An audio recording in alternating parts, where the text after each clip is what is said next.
আমি ঘরের বড় মেয়ে, দেখো ছোটরা দুষ্টু হয় সেটা মা বাবা মেনে নেয়, কিন্তু বাই চান্স যদি বড়রা দুষ্টু হয়ে যায় না, তাহলে তোমার রক্ষা নেই। দেখবে আমার সাথে কি হয়। চলো স্যার, আমি বললাম তো পরের দিন হোমওয়ার্কটা করে দেব। 1 ঘন্টা ধরে আপনি আমাকে দাঁড় করিয়ে রেখেছেন, এবার আমি যাই।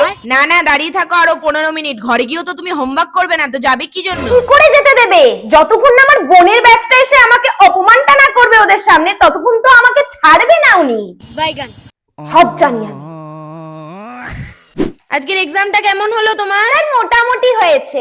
মোটামুটি তো হবেই, পড়াশোনা তো করো না, স্কুলে গিয়ে দুষ্টুমি করো, গল্প করো। বুলটিকে দেখো কত ভালো মেয়ে, সব কথা শোনে।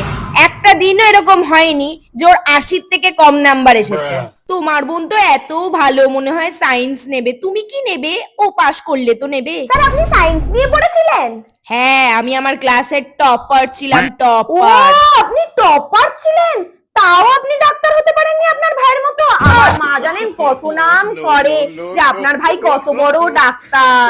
কি সবাই যদি ডাক্তার হয় শিক্ষাকে দেবে? হ্যাঁ, শুধু উল্টোপাল্টা কথা, পড়াশোনার তো নাম নেই। আর যখন আমাকে বলে এই রকমই লাগে। এই তুমি কার সাথে কথা বলছো? এই কি হলো?